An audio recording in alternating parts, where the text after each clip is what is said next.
What's up, everyone, and welcome to Per My Last Email. We are so happy to have you in studio. I'm Kyle. I'm Kayla. And you might have noticed we have a special guest today, Macy, Gilliam, our colleague at Morning Brew, our friends, I hope. The whole point of the show is to get Macy to think we're cool today.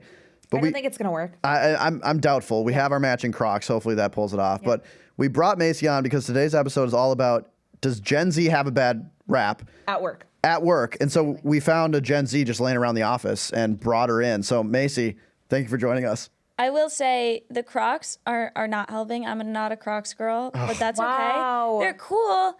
No, they're not, but that's okay. And I was just laying around the office. No, I wasn't. I was working very hard. You guys took time out of my busy day, dragged me in here for this song and dance. We pleaded. Begged and pleaded. Did not pay, but that's all right. We'll get to what Gen Z feels about compensation. Yeah, apparently Gen Z This is likes actually getting paid. exposure that you're getting.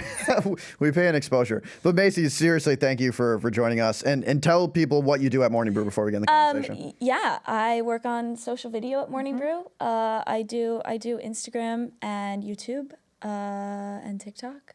And now podcast guest. Amazing. A Renaissance woman. Yes. A Renaissance woman, many are saying. Yes. Multi-hyphenate. Yes. Multi-hyphenate. And Macy is literally one of the funniest people I've ever met in my life, and her videos are incredible. It's true. So and please. you've definitely seen her. If you're starstruck, so are we. Yeah. We're just going to fangirl this entire episode. Anyway, we brought Macy because she is the voice of a generation. She represents all of Gen Z. I got their approval before this to speak for all of us. For as a every whole. single person. So everything that I say is binding. Yes. And is absolute fact. Exactly. Amazing. And that's why we brought her in, because you can't like go a day without reading an article. Gen Z is this in the workplace, Gen Z is that in the workplace. And so we thought it'd be a really fun episode to break down some of the stereotypes that we hear about Gen Z and get an actual Gen Zer's perspective. And before we do that, I just have to say this is giving like mom and dad pep talk, where it's like, so Macy, you know, me and mom have been seeing other people. Breaking up. Yeah. You guys, I'm a child of divorce. You can't say this. All right, well, Hey, apologies. and there we So go am I. with Gen Z oversharing. Yep. Right? Oh my gosh, this is amazing. A perfect segue. So we have 5 stereotypes, and let's get into the first one, which is the stereotype that Gen Z does not have career ambitions. They don't really care about their career. They're not as serious about their career as other generations were in the past. Yeah. Macy, true, false? What's your take on that? I feel like it's a little bit true, but it's broadly a difference in type of ambition versus like having ambition or not. That it's like, I think a lot of my friends like don't want to like hustle forever and like just grind for no reason. They want to just like get to a place where they're comfortable and then, you know, hang out a bit. Yeah. Don't work themselves. A very European mindset, if you will. Wow, we're bringing Europe to the U.S. Yes, we are. Is Gen Z just European? Gen Z is just European. Cigarettes, not working that hard. True. Oh, wow. Taking all of August off. Big Taking vacation August time. off. Yeah. We've already made Solved some. it. Episode done. Gen Z's just European. We've made some big discoveries. I feel like that, from my perspective, is true. Like, I feel like a lot of Gen Zs that I see that's what they're called, Gen Zs. Yeah. That I see, like, they're very interested in doing their own thing. Like, freelancing, starting their own company, like, having a lot more control over how much they work, their career, as opposed maybe to, like, a millennial generation where I feel like our dream growing up was, like, work at Google and, like, just get a cool, like, tech grind. job and then, Yeah. like, that's fine. That's I think cool. with Gen Z, we just have the ability to do that. And I think other generations would have done that more, but like Gen Z has all the like tools and websites where you can just start your own business and market yourself and like do work that way. That like we just have more options. And I think that we'll see like more of the following generations also do the same thing just because like now we have those options. So like, why not? Yeah, I also think that like when we came up, the path to being like comfortable, quote unquote, is like working hard at a job for many years. And like the older generations were saying this about us, like we were job hopping too much, right? Millennials are killing the 20-year career or the 40-year career. We killed so many things. Or whatever, right. And it's like, okay, are we just doing the same thing with Gen Z? Maybe. But It does feel like that. Right? Like it's just younger generations being hated on, but like, and that'll continue forever. And it'll continue to be a good story forever, Yeah. which is, I feel like, why it's so talked it about. gets It's clicks. over-reported, right? Because it makes for a good story. People always want to hate on the youngest generation. Yeah. Of course. And here we are literally doing a podcast about it. So Well, but that's okay. Kyle, hey, Well, Kyle, don't bring that up. yeah. Sorry.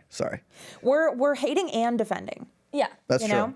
Well, It does feel like it's us versus Kyle. Yeah, it does. yeah, like they're teaming reality. up. They can go against They're it. teaming up Yeah. on Dad. Yeah, It makes sense. he's gonna be like the boomer, and we'll be the zoomer. Yeah. I really like Macy's point. I think it was very insightful that there is new like tools and technologies that just allow you to be a one person business or to market yourself that weren't available to like my dad, who Right. like that wasn't even a possible career path. So is Gen Z different? Maybe not, but they have much different career paths available to them. Yeah. So we're seeing a ton of people take those career paths. Macy, I'm really curious, like you're a public figure now and you're like very popular online and you also work for Morning Brew. Like how have you thought about working for a company, but also like building your own brands on the side or in conjunction? Yeah. Is that something you're actively thinking about? It is something I'm actively thinking about for right now as a proud member of the lazy Generation Z. I think the Morning Brew is like a really good balance of like, it's a little bit entrepreneurial, but like I don't wonder if I'm going to be able to pay my bills at the end of the month. Yeah. You have So, like, healthcare. I have healthcare. I'm like, this is electric. And so, yeah, I think it's a nice balance. Somewhere like Morning Brew, where I have friends with similar things where they have a day job and then they're also trying something on the side, Yeah. which I think is great for those of us who are a little more risk averse. Yeah. I wonder also if it's like saying that Gen Z doesn't have career ambitions is like a little bit of a misleading statement, whether it's true or false. It's like, okay, how many, first of all, like Gen Z was basically like broken by COVID. Yeah. Which meant that like everyone was trying to make money in different ways besides maybe having a traditional stable career. A lot of people made a shit ton of money in like online or in crypto, like random industries that didn't exist even 5 years ago. And so now I think there's like, because the possibility to make it big and then be comfortable for the rest of your life is like more apparent and more obvious for like the non-celebrity, like regular everyday individual, it almost feels like, why would I want to grind for 40 years at a 9 to 5, making a steady paycheck and not doing things that I'm interested in just to have the chance at a comfortable life from 60 plus. So I wonder if it's like, okay, yes, they're not like ambitious in the fact that they don't ascribe to the same ideals or the same, like, this is the only way to live a life that is fulfilling, like in my career. Yeah, absolutely. And I think a lot of Gen Z, like, also, like, it was just that, like, college, internship, first job time was just ruined by COVID. Yeah. It was just absolutely ruined.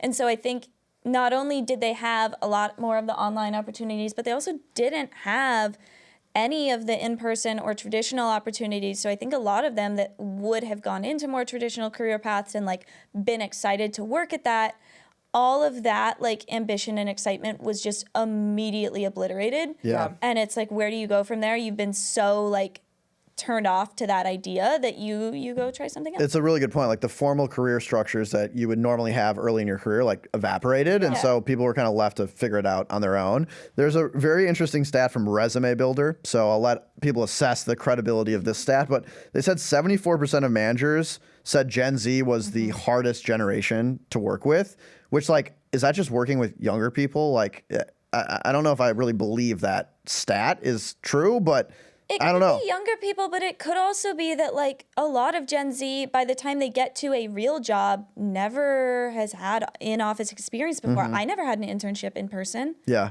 I showed up to Morning Brew. This was my first ever in-person job. It was my first real job at all. And I have no idea how to behave in an office. And now I work here, where it's the most casual office in the world. Yes. It's probably so one of the I most still don't know how to casual. behave It's in an true. office. Well, I want to talk about that. Let's skip to the next stereotype because I think you've hit this, which is Gen Z doesn't understand The Office. Yeah. And Macy, I think you're leaning towards true based on that previous statement. It is true. And again, caveat on all of these is that this is an overblown thing, and I am the worst example of all of these because I work here, which is the most casual workplace in the world. But yeah, Gen Z doesn't understand The Office at all. But you can't blame us because you shouldn't, please don't. Because we never had in-person internships. Yeah. We Yeah. never got to learn that in the traditional way. And I think like you guys had an office life and an office culture pre-COVID. And so you still have the like, now that the office culture is more casual, you still have the habits of like a little bit more formal. Yeah, a little more like professional. Right, We remember the old days. You remember the old days, even though those rules aren't being enforced now, you still kind of like go with them. Yep. We never even learned those rules. So everything skews much Right. more casual. Of course, because you're like, why would I never did that. Yeah. That was never part of Yeah, my routine. we were saying it's like bringing like feral children into the office and be like, Literally. now act professional. Right. And it's like, you were literally raised by wolves yeah, professionally. we like graduated on Zoom. I mean, literally just no one ever told us the rules. yeah. Yeah, and I think this is such a good point. Like when we have these debates about like generations, how are they different? A lot of it is just like the same tropes rolled out, but there are some systemic things that do make generations different. And I think COVID is such a big one for Gen Z, where you graduated on Zoom. You didn't remember what life was like in an office, and now you're starting in this brand new world, and you have to figure out what's good, what's not, what's allowed, what isn't. In some ways, I think it's made the office more inclusive and like welcoming. And in some ways, I think it's made it a little more unhinged. Yeah, absolutely. I think that's a very fair take. I don't think that it's necessarily positive that we don't understand like what office norms used to be, but we definitely don't. But it's, we were just But I never think there. like a lot of those norms are like made up. Yeah, they are made up. And it's like, well, when they broke, like we experienced like what 5 years pre-COVID, and in the office, and so like I like wearing baggy ass ripped jeans And Crocs with socks. and Crocs. It's like it is so weird to me. Like even yesterday, I showed up to work by accident in Birkenstocks, and I was like mortified. Even though people are showing their toes all over the office. Last summer, I did Dogs Out Thursday Which every week. is so funny to me because I would never, like, even though it's like, okay, I've had 5 years of this, like, every day seeing how other people are interacting, and that's how you learn social norms. That's how you figure out, like, what is acceptable and what is not, and whether you, like, agree with it or not, that's still baked into your mind. Absolutely. And so, now nobody's judging me for wearing Crocs or for wearing Birkenstocks, but, like, I am, and I feel uncomfortable. You never had that like that baked in little voice of like social norms telling you you can't have dogs out on Thursday. You know? Well, and the other thing is, I never had a thing where I graduated and I got my first job and I went and I bought a business wardrobe. Yeah. I never did that, so I don't have one. Yeah. So like you might still have clothes Oh, I have so from many when pencil you skirts. had Yep. like a more formal dress that you might wear with some of your outfits today, whereas all of the clothes that I wear to work are clothes that I just wear also socially. Yep. Yeah. Like I don't really buy stuff if it isn't something that I can't wear to work and out with my friends. Yeah. I am also addicted to showing like 1 inch of my stomach at work. I don't own a shirt that goes. So today I'm wearing a dress over my jeans, which I would call Y2K. Yeah, Yes. I do like Your the throwback. aesthetic. You're fitting Yeah. right in with the millennials. I feel at I home. was trying to blend in. And You're we making were trying us to blend in comfortable. with you. I'm doing Gen Z formal. Yeah. So my dress over my jeans. This is like the one time in the week probably that my stomach hasn't been out at work. But The point about dress is very interesting. I think that's Yeah. very true. Like there's less of a distinction between business and like going out, and now Right. all your clothes are the same. all your clothes are yeah. the same. But it's not just But then they're all like somewhere in the middle. yeah, it's like it's not like you're not, wearing like a tiny shirt, like I think you're still 1 inch. it's Yeah. 1 inch. It's still being like, Yeah. It's like the middle appropriate. school rules where they were like, You just Yeah. Three Fingertip fingers. length. Yeah. I will say I do check things for fingertip length. Yeah, to this that- day. But again, that's because that's a societal norm of like Yeah. when you were Yeah. in middle school, it's like still baked in there. And I will say before I started at Morning Brew, I was like, okay, I know I'm gonna be like somewhat on the videos, and we do a lot of video. So I went through and I watched women who were in our videos already, and I was like, what are they wearing? And I Interesting. did see a girl with like a little bit of her stomach showing, and I said, great. you're like yes. She gave an inch, you took a mile. I love that. Exactly. The other thing about the office, I think, is language. Yeah. Yes. I've noticed is if I talk to like a boss that's like a boomer, it's like the language used is so different. I talk to a Gen Z, I'm like, I don't even know if they said that was good or bad. They're like, it was a girly pop sleigh. I'm like, Girly That boss sounds size. amazing. Did I do good? Very Like, positive. If someone said that to you, like you Yeah. did so well. oh shit. Like Okay. you really did amazing. I think the hardest one to understand is cooked, because he cooked is good, but he's cooked is bad. Yeah. Yeah. It's some of those where I'm like, I got to put it into like a translator to figure out if yeah. I'm doing well or not. Absolutely. The language thing, I fully agree with. We definitely do that. Again, I will say, my brain is fried. I don't know what to tell you. That's how I talk all the time. Well, right. Like, it's the same thing with millennials. Like, we made fun of, like, the jargon, like, the synergy and, like, Yep. circle back. But we still kind of use them because that's, like, oh, how did people, as they went up the ranks, how did they talk? They said synergy, and they said circle back, and they said, don't try to boil the ocean, or whatever the hell. Yep. So it's like, we're still referring back to that. You guys just don't have that, which makes it very jarring to be in a meeting with somebody that's rising the ranks, that's Gen Z, that's saying, that was such a slay. And Yeah. you're like, I just don't know love what a to meeting say where here. it's like there's someone who's 60 and there's someone who's like 18 That is and the like best kind them of meeting. communicating with each other. I'm like, this should be a show. I love this. It is electric when that happens. Intergenerational communication is We should too film it. fun. We just love intergenerational friendships. I will say that the social team does have a meeting called Slays and Flops. That's hilarious. Oh very my good. gosh. A lot of our decisions are vibes based, Yeah. Yep. and it works. And we'll be right back after this. Okay, back to the show. Let's move on to stereotype number 3. And we have that Gen Z overshares. Macy, In the on the workplace. spot. It's real. I do it. For sure I do it. And again, this is like the world's most casual office space. I would hope that I wouldn't do this at another workplace. I mean, 2 minutes into the podcast, we knew your parents were divorced. So Well, and they are. We do overshare, but riddle me this. yes. What else am I supposed to do? Because Yeah. famously, Keep it in, I guess. I don't know. Okay. I guess. Famously, Gen Z is so lonely. Yeah. This is so much of my socialization. Is work. It's work. These are my friends. Yeah. We had a week off in the summer, and immediately we were all like, "So what are you guys doing this week? Do you want to hang Like, out? could we just go to the office and like Do you pretend guys to wanna work? hang out?" We hung out 3 times in the 1 week we had off. Yeah. Makes sense. It's like these are a lot of my friends, and it's just a more casual space that it's like I can talk a little bit about my personal life in a way that's like fine. Do you think that's a result also of COVID, where you came of age, where I feel like a lot of like the normal ways you would make friends outside of work have like evaporated, or they're like all app based, like it's Right. all online, and there's not a lot of like quote unquote third places where you meet friends now casually that were probably available to us. I do think that that is very true, and I think that like for people who work in an office, it is probably their biggest place where they're seeing people one-on-one in person every day. Yep. So then that is like a huge socialization element where like otherwise like I know like my brother like talks with his friends on video games, but he's not seeing them in person, and like I will like FaceTime my friends, or like, you know, we're like sending each other TikToks like, but we're not seeing each other in person. That's Yeah. another thing, though, is I think that oversharing is not overshare. Like, becoming yourself and being your true self at the office does not feel like oversharing to Gen Z. Like, okay, for example, when we were first coming into the workforce, it was like, if you post a red Solo cup on Facebook, you're never going to get hired for as long You'll as actually you live. go to prison. Yeah. And so it was like, it doesn't matter if there's water in that cup, but if it's implied that you might be drinking, God forbid, underage in college, you're not going to get a job. And so for us, it was like our internet footprint was so managed from the beginning.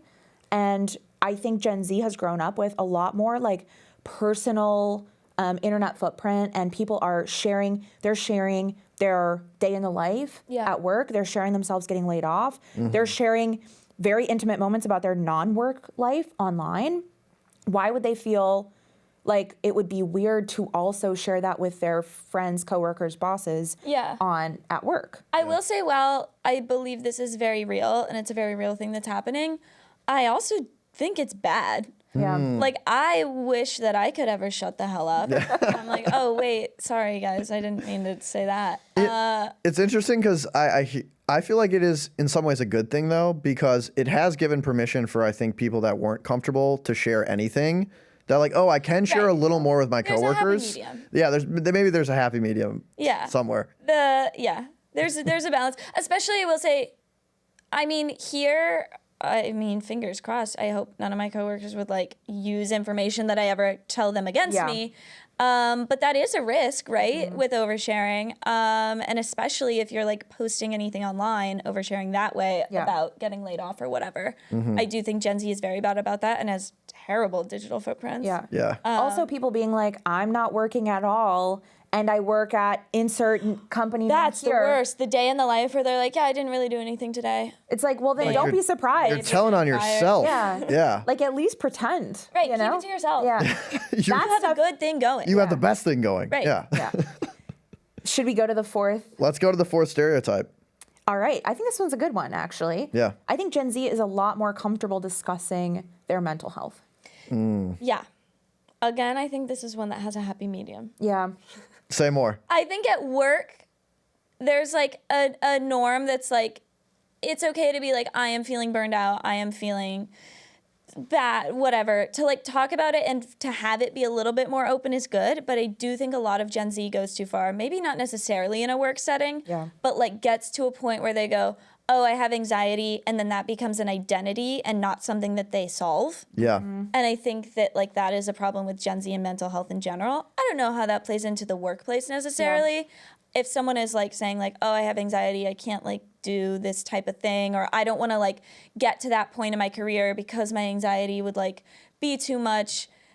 I think that often Gen Z and mental health, it becomes like an identity and then like a self-limiting thing where they go, no, I can't because of this. It becomes like a bit of a self-fulfilling prophecy. Right. And you're just like, oh, I have anxiety, so I'm an anxious person, so I would never do that, so I'm not going to even try. Yep.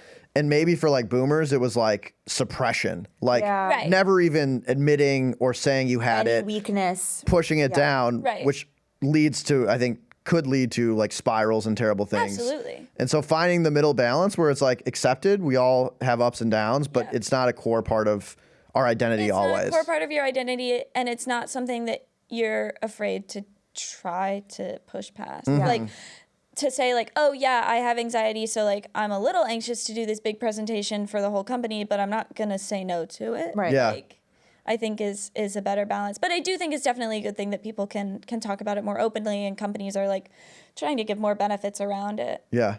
Personally, just to give a little bit of an anecdote, I am not a Gen Zer, although I do feel fluent in Gen Z culture because of how online I am.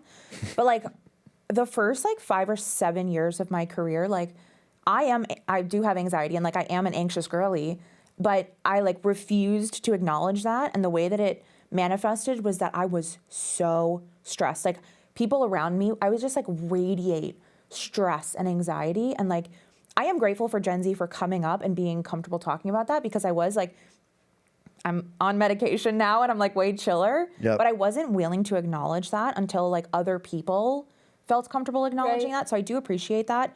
Where I think it's an issue is when it's limiting. It's like, I'm not going to do what I need to do to help alleviate that, especially as you're going up in your career. I think anxiety is also like, there's a bunch of other things in mental health besides anxiety, but I think it's also a little bit like contagious. Yeah. And then I also think it's an issue when somebody's like, I have X, Y, and Z mental health issue, and I'm happy to talk about it, but it's also justifying bad behavior at the office. And I think that becomes a really big issue when it's like, oh, I'm going to not communicate effectively to a team member about a project, or I'm going to shut down about X, Y, and Z thing, but it's not a problem because I have this mental health. Yeah, it definitely can't be an excuse for behavior. And I think that's where it becomes an issue. But I do think in the whole it's good, and I think it's had beneficial effects outside of just the Gen Z community. Yeah.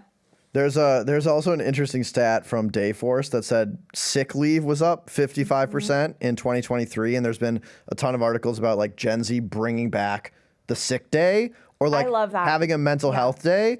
And yeah, so I think it's interesting, and I do think it's good that people feel comfortable being like, I'm not like feeling well today, and like it's better for my long-term sustainability to like take a day off. Yeah. Yeah, I mean, there's that, but there's also like like COVID didn't go away. Yeah. Like Yeah. that's not finished. Like, and Gen Z, I think, is more aware of that. Again, it was a very formative time in our lives. And a lot of us are like very online and in these spaces where people are still talking about like, this is bad and we should be taking better care of ourselves. So I think they might just be sick and trying not to get other people sick. We'll have to tell Dayforce there was a giant pandemic. that Right. Have Maybe you Dayforce considered- hasn't heard. Yeah. But also back in the old days, even 3 or 4 years ago, like I remember it was a badge of honor to show up to work in the office I hate sick. that. Don't Yeah. get everyone else sick. It was That's worse for the disgusting. I company admittedly for it to still feel spread. that. Like, Yeah, I I think think there's that's like this bad. pressure that we grew up with that was like, Push. give up. You can't give up. You have to push through when it's like, Oh, I'm especially when remote work contagious. is so possible now. Just like stay home and don't spread it all around. Yeah. Yeah. I had a boss once who sat next to me, and it was my boss's boss. So there, none of you guys, it was if you're listening. It was a boss's boss who once came in, literally like he was talking like this, and it was like he was sneezing. He had like piles of like dirty tissues on his desk, and he worked. He was like first one in, last one out. I was like, why are you That's here? also just like disgusting. It's disgusting. I don't want to hear you blowing your nose at work. Yeah. Ever. Like. I go take the home to surge blow my check or nose, go then I home. come As you back. should. Yeah. It's like a 35-minute round trip commute, Yeah. but I can't And blow it's my worth nose in front of it. you. No, like go to the bathroom or something. I don't know. It's Right. just that stuff is gross, and I think it's such a good thing that we don't. Yeah. Yes. Do that anymore? Thank you to our Gen Z brethren for Yeah. for And moving no one's this forward. thanking us enough. I will Yeah. say it. Hate to say it. Well- Nobody's thanking us. Thank you. Thank you, on Macy. behalf of all of millennials. Thank you. And on behalf of all Gen Z, you're welcome. Yes. let's move on to the last stereotype, which I think is pretty interesting. It I is love this one. Gen Z values people over profits. Thoughts here? That feels pretty true. Okay. I disagree. okay. I'm going to speak for you. Okay. No, you go first. Tell me your thing, and then I'll tell you why I disagree with you. All right, fair. Gen Z, I think, is part of this culture online now, where now that media is dispersed and it's not just like big business reporting, big media businesses reporting on stuff, now that everyone can have a voice online, there is so much stuff that is critical of businesses, that is satirizing bad business practices. I make much of that content. And I think Gen Z just has like internalized a lot of that, and they're not afraid to say like, I'm not gonna worship these massive corporations, especially because like, I think boomers with like a pension working 40 years at a company actually did have a better relationship with those companies because they were getting something fair in return. Yeah. And companies will not treat you like that anymore, so you should not treat them like that anymore. I love that. I Yeah. so agree. I think you have a really good point here about how millennials viewed impact, but I think where I disagree with you, I actually agree with everything that you've said, but I think I disagree with the statement that Gen Z values people over profit at work. I think there's so many other outlets for people these days to express like how to make an impact. They're making an impact through social media. They're making an impact externally, not at work. I think it's like when we were coming up, it was like, let's make an impact through work. Yeah. And now I think it's like, yes, they have broken up that like relationship between them and their company, which I think is a positive, net positive. But I think it's like, I'm not going to try and make a career decision because of the impact that it has on the world. I think that is not as broken. Yeah, I think those were, I mean, the thing about millennials, we were like the impact generation. We really cared and we wanted a job that like did good for the world. And I think Gen Z has seen like how maybe a lot of that is a charade, and they've decoupled like my ability to make an impact on what I do for work. I think some of the shrewdest people are Gen Z who are like, no, I just want to make a ton of money. Like I want to be treated right. I want to make a lot of money. And then anything impactful I can do by myself because I have all of these new That is tools, all these new true. technologies. I think it's a little bit of the like nihilistic thing that we all have that's like, all of it is bad. You can't really work somewhere that's like objectively good. There's not real objective good. So you might as well make it work for you and get what you can. I feel like I'm in a like philosophy class. Macy is like, so goodness doesn't exist. So goodness doesn't exist, and there's no such thing as objectivity. But, Well, but Gen Z is objectively the coolest. I of course. Of course. I do think this is something I deeply believe, that Gen Z is maybe more pessimistic about the world. Yes. Yeah. And I think that is because of social media, that when I was growing up, like I didn't hear about everything. And maybe that's wrong, and like you should be exposed to the horrors of the world. But in some ways, I think we're overexposed to everything that's wrong, and we're underexposed to things that are good, because news is driven by things that aren't average, like war. If it bleeds, it leads. And there's so much news and so much consumption. I have never scrolled through Twitter and left being like, world's in a pretty good spot, pretty happy. You're so depressed every time you scroll through that feed.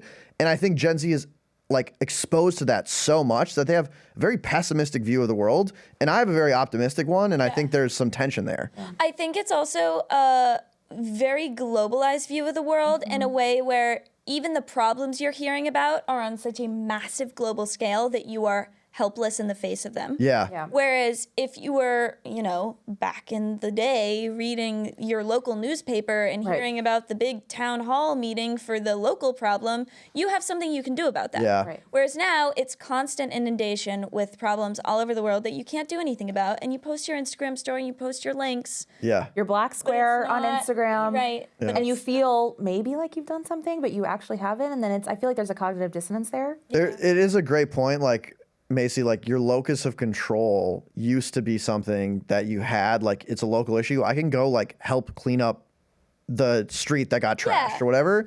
Now it's like I'm not sure what I can do to solve climate change. Right. Like I have to figure that out. And so it is something where you are aware of the problem, but you can't actually do something to fix it. And it makes you feel like disempowered, pessimistic. Yeah. So I understand how people can get into that mindset. So maybe give your Gen Z coworker a break. Yeah. Because we have a lot on our minds and we're literally trying to solve climate change and we have a lot to think about. Yeah, they're doing the work. They've got these doing the mushy, uncooked brains. I think they're going to cook climate change for a We're sleigh. going to cook climate change for a big fat slug. Yeah. That sounds amazing. Okay, well, when Gen Z solves it, you heard it here first. We predicted this. So to wrap this up, I want to do like a quick hit of, because we talked a lot about Gen Z. Obviously, me and Kayla are deep millennials, although you are more Gen Z attuned than I I'm am. more attuned. And- Having younger sisters. But obviously, we work in workplaces that have generations up and down the board. Like, Macy, I'm very curious. Do you have like a tip or like a tactic for like navigating workplaces that are intergenerational? I feel like approach things with like the assumption of best intent. That like your Gen Z coworker is not trying to like bother you by not being formal. They're, just By showing assume 1 inch that- of belly. Yeah. Right. Oh God, sue me. God forbid my belly button's not at work.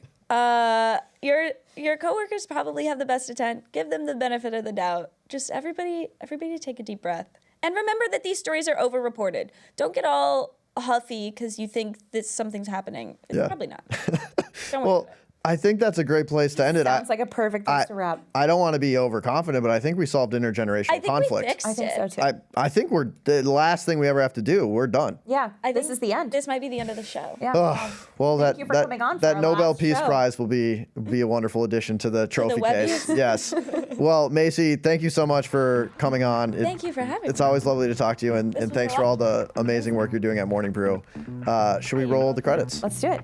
Our producer is Michaela Heck. Our technical director is Uchenna Wogu. Uber Batista is our social video lead. And our chief content officer is Devin Emery. This show is a production of Morning Brew. Thanks for listening, and we'll see you next week. Shout out Gen Z.